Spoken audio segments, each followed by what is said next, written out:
She told TikTok she was coming. She posted about her rage, her obsession, her inability to let go.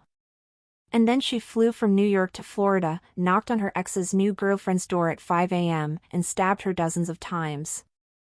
This is the story of Sakiyna Thompson, the woman who announced her murder plan on social media before boarding a plane to carry it out.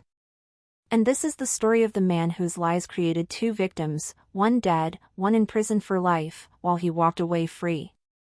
Welcome to Crime Spectre, where we examine the cases that reveal the darkest corners of human nature and the deadly consequences of obsession.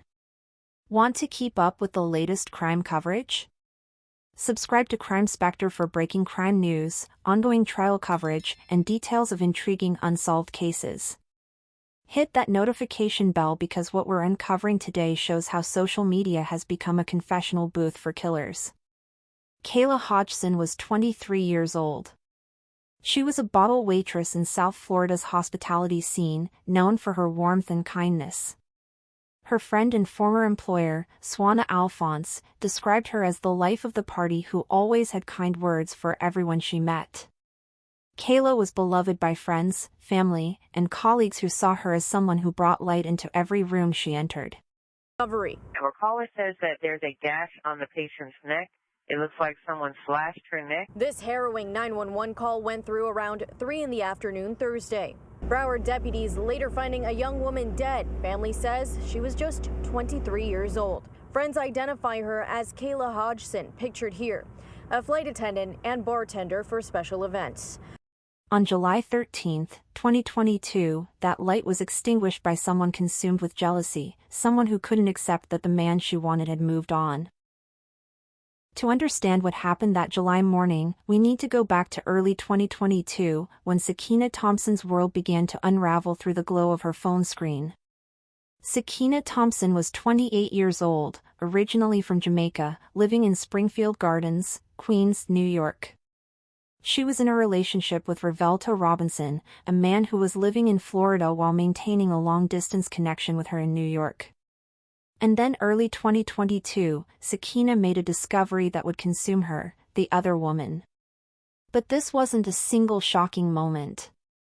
This was a slow burn of digital stalking, a gradual realization that the man she loved was building a life with someone else hundreds of miles away. Sakiyna discovered Kayla Hodgson through social media. Revelto had begun posting or appearing in posts with Kayla, and suddenly Sakiyna had a face to attach to her worst fears. The other woman was Kayla Hodgson, a 23-year-old bottle waitress living in Tamarac, Florida, enjoying her life, working in South Florida's hospitality scene, probably not even aware that someone in New York was watching her every move online. Because that's exactly what Sakiyna did. She began monitoring Kayla's social media profiles obsessively. Every post. Every photo. Every tagged location. Every comment. Sakiyna was pregnant at the time, carrying what may have been Revelto's child, watching the man she loved appear in photos with another woman while she sat alone in New York. This wasn't just heartbreak. This was a digital investigation conducted from her bedroom, scrolling through Instagram and Facebook, piecing together a relationship that was replacing her. For months, Sakiyna watched from the shadows of social media, her rage and obsession building with every post. And then Sakiyna couldn't just watch anymore. She reached out directly. She found Kayla on Instagram and messaged her, demanding she back off from her man. The message was aggressive, possessive, threatening. Kayla's response was simple and direct: she blocked Sakiyna.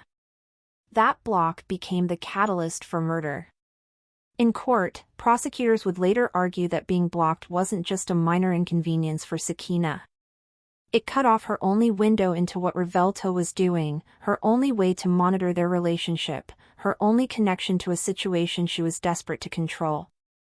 The block represented a complete loss of control, and for someone as obsessed as Sakiyna had become, that was unbearable. Being cut off, being denied access after she'd made her demands became the thing she couldn't accept. She'd reached out to confront Kayla directly, and instead of compliance or fear, she got blocked. Rejected. Silenced. For most people, that would be the end of it. You get blocked, you get the message, this person doesn't want contact with you. You move on with your life. But Sakiyna Thompson was not most people.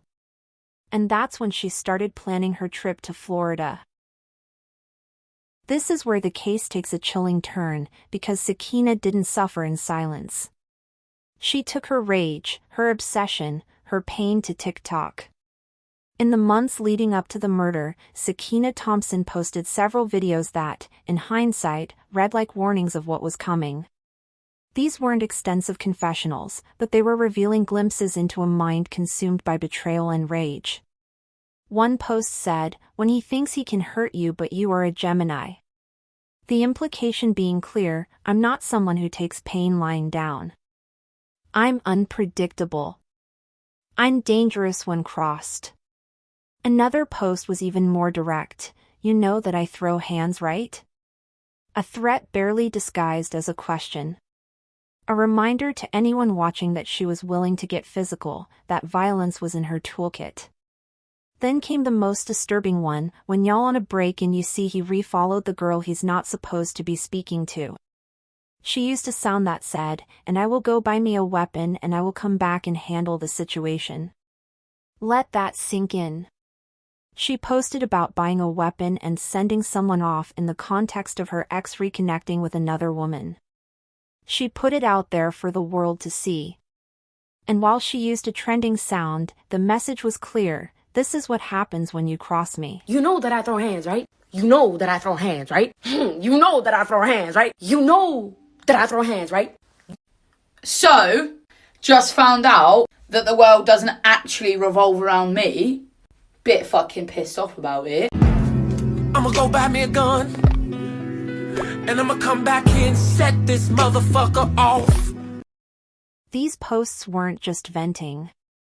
They were a digital trail of escalation. They showed someone whose anger was building, whose thoughts were turning violent, whose obsession with her ex and his new relationship was consuming her. And here's what's terrifying: these posts were public. People saw them. Maybe some friends thought she was just being dramatic, just using TikTok to blow off steam like millions of people do every day. But nobody could have predicted she would actually follow through, that she would turn her online threats into real-world violence. This is the new reality of true crime in the social media age. Killers don't just plan in private anymore. They broadcast their intentions, sometimes explicitly, sometimes through coded messages and trending sounds. They create a digital trail of evidence that prosecutors can later use to prove premeditation, motive, and state of mind. Sakiyna's TikTok posts became evidence in her trial, proof that she'd been thinking about violence, that she'd been spiraling, that what happened to Kayla wasn't a sudden snap but the culmination of months of rage and obsession that she'd been documenting online all along. Days before July 13, 2022, Sakiyna Thompson booked a flight from New York to Florida. She packed a bag. She made arrangements. She prepared for what she was about to do. This wasn't impulsive. This wasn't a sudden crime of passion. This was calculated. This was someone who had time to think, time to reconsider, time to choose a different path. And at every step, she chose violence. Sakiyna arrived in Florida and made her way to Tamarac Village Apartments, to the 9300 block of Northwest 57th Street, to Kayla's home. But she didn't just show up. She came prepared, dressed in a way that shows this was calculated and premeditated. Surveillance footage captured her entering the complex on the morning of July 13th, and what she was wearing became crucial evidence for prosecutors. She wore a wide-brimmed floppy hat, the kind designed to shade her face from overhead security cameras. She wore a COVID-19-style face mask, which at the time allowed her to blend in with common health practices while completely hiding her facial features. And she wore gloves. Think about those gloves for a moment. This wasn't about staying warm in Florida's July heat. This was about not leaving fingerprints. This was about not leaving DNA at the scene. This was someone who'd thought through the logistics of committing murder and getting away with it. The prosecution would later use this disguise as powerful evidence of premeditation. You don't dress like that if you're going to have a calm conversation. You don't wear gloves to talk things out woman to woman. You wear gloves when you don't want to leave evidence of what you're about to do. It was around 5 a.m. on July 13th when Sakiyna knocked on Kayla's door. Think about that moment. Kayla, probably barely awake, hears a knock. She goes to the door. And she makes a decision that will cost her everything. She opens it. There was no forced entry. Kayla let Sakiyna in.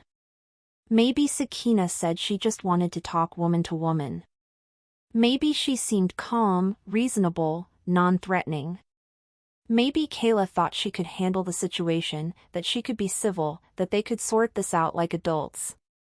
But Sakiyna hadn't flown hundreds of miles at dawn to talk. What happened next was brutal. Sakiyna stabbed Kayla with a sharp object, dozens of times, in an attack that showed what prosecutors would later describe as a depraved mind without regard for human life. Kayla Hodgson, 23 years old, died in her own apartment at the hands of someone consumed by obsession over a man who wasn't even there. After killing Kayla, Sakiyna didn't panic. She didn't call 911. She didn't flee immediately. Instead, she tried to cover up what she'd done. During the struggle, Sakiyna's clothes had been torn. So she changed into Kayla's clothes, literally putting on the garments of the woman she just murdered. She used Lysol wipes to clean the scene, trying to eliminate evidence. She attempted to stage the apartment to support her eventual claim of self-defense. Then she left, still wearing Kayla's clothes, still disguised with her hat and mask, leaving behind a crime scene that would tell investigators exactly what happened. Hours later, Kayla's boyfriend arrived at the apartment. He was the first to discover her body lying lifeless on the floor. The woman he'd been dating, the woman who'd been caught in a love triangle she never asked to be part of, was gone. Do you know if that has a building number? I could go downstairs and check. 1 second, please. 1 second. Stay on the phone with me. What's your phone number? Hold on, man. Hold on. A Broward County deputy responds to the Tamarac Village apartment complex. They learn a woman is unresponsive while in her second-floor apartment. Does she live alone? No, with her mom, but her mom is a flight attendant. No, no one there. How do you have access to the house? I didn't. Don't touch anything. Leave your hands exactly the way they are. I didn't have... 7 Bravo 1, how far is Bravo 2?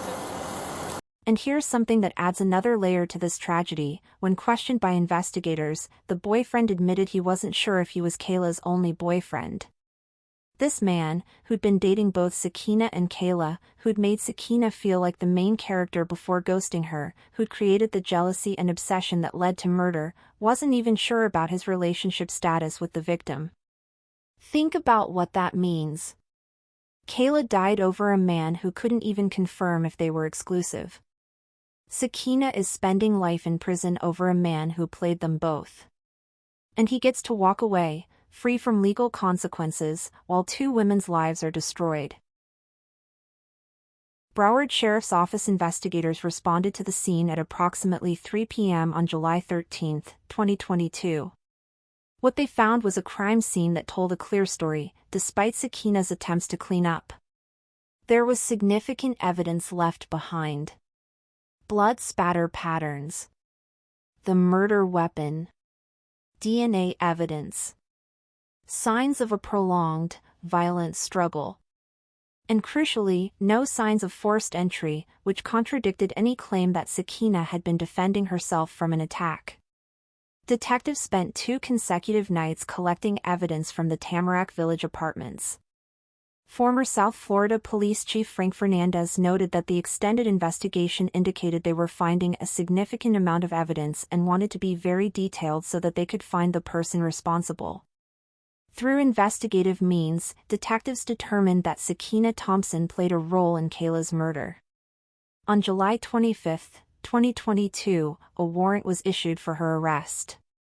On August 3, 2022, New York Police Department officers arrested Sakiyna Thompson in Springfield Gardens, Queens. She was charged with first-degree murder and booked into the Rose M. Singer Center on Rikers Island before being extradited back to Broward County, Florida, to face trial. When Sakiyna Thompson finally went to trial in October 2025, more than 3 years after Kayla's death, she maintained her claim of self-defense. She told the court that Kayla had attacked her first, that she blacked out during the confrontation, that she was defending herself and her unborn child because she was 2 months pregnant at the time. But the evidence told a different story. The dozens of stab wounds. The premeditated flight from New York to Florida. The disguise. The cleanup attempt. The TikTok posts showing obsession and rage. The fact that Kayla had blocked her and wanted nothing to do with her, making an attack by Kayla highly unlikely. And then there was Sakiyna's demeanor during the trial.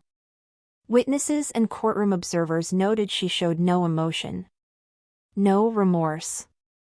No acknowledgement of what she'd taken from Kayla's family and friends. Instead, she tried to put all the blame on the victim, painting Kayla as the aggressor despite all evidence to the contrary. The jury didn't buy it. After hearing all the evidence, they deliberated for just 1 hour before returning a verdict, guilty of first-degree murder. In December 2025, Sakiyna Thompson was sentenced to life in prison without the possibility of parole. She will spend the rest of her life behind bars for a crime she planned, executed, and then tried to justify. Throughout this entire tragedy, there's been one person conspicuously absent from accountability, Revelto Robinson. This man created the circumstances that led to Kayla's death. He maintained a long-distance relationship with Sakiyna in New York while building a new life with Kayla in Florida. He made Sakiyna feel like she was important to him, even got her pregnant, all while appearing in social media posts with another woman. He was living a double life, and when it collapsed, 2 women paid the price while he walked away unscathed. Revelto's actions, his inability to be honest with the women in his life, his playing both sides created a situation where jealousy and obsession could flourish. He's the reason Sakiyna felt betrayed. He's the reason there was a rivalry between these 2 women who'd never met in person. When asked by investigators about his relationship with Kayla, Revelto admitted he wasn't even sure if he was her only boyfriend. Think about that. The man at the center of this deadly love triangle, the man both women were fighting over, couldn't even confirm if his relationship with the victim was exclusive. And what happened to him? Nothing. No charges. No consequences. No accountability. He gets to live his life while Kayla is dead and Sakiyna is in prison forever. He gets to move on to the next relationship while 2 families are destroyed. He gets to pretend he wasn't the catalyst for this entire tragedy. This is the uncomfortable truth about cases like this. Sometimes the person most responsible for creating the conditions for violence faces no legal consequences at all. The law doesn't have a charge for maintaining a long-distance relationship while secretly building a new life with someone else. The law can't prosecute someone for emotional manipulation or being dishonest about relationship status. But morally? Revelto Robinson has blood on his hands. He may not have wielded the knife, but he set everything in motion. He's the reason Kayla answered that door. He's the reason Sakiyna flew to Florida consumed with rage. And he walks free. As of now, Sakiyna Thompson is serving life without parole in a Florida prison. She's 31 years old, meaning she'll spend the next 50, 60, maybe 70 years behind bars for what she did that July morning. Kayla Hodgson's family and friends held a candlelight vigil in her honor. They launched a fundraiser to cover her funeral arrangements. They tried to remember the vibrant, kind, loving person she was rather than the brutal way her life ended. But the pain of losing her will never fully heal. This case forces us to confront several uncomfortable realities. First, social media has changed how we understand premeditation. Sakiyna's TikTok posts are evidence of a mind spiraling toward violence. But they also raise questions. Should platforms monitor for threats more actively? Should friends who see concerning posts intervene somehow? Where's the line between venting online and actual danger? Second, this case shows the deadly consequences of love triangles and manipulation. When people play with others' emotions, when they make multiple people feel special while being honest with none of them, they create powder kegs of jealousy and rage. Not everyone who gets ghosted becomes a killer, but some people can't handle that level of rejection and betrayal. Third, this case is a cautionary tale about opening your door to your partner's ex. Kayla made a choice to let Sakiyna in. Maybe she thought she could reason with her. Maybe she thought a woman-to-woman conversation would clear the air. That choice cost her everything. What do you think about this case? Should the boyfriend face any legal consequences for his role in creating this tragedy? Could Kayla's death have been prevented if someone had taken Sakiyna's TikTok posts seriously? And how do we protect ourselves from people who can't accept rejection? Drop your thoughts in the comments below. If this case shows us anything, it's that obsession, jealousy, and the inability to let go can be deadly. Social media has given us a window into the minds of people spiraling toward violence. The question is, are we paying attention? Subscribe to Crime Spectre and hit that notification bell to stay updated on cases like this one, where digital evidence reveals the darkest aspects of human nature. Until next time, stay safe out there, and remember, when someone shows you who they are online, believe them.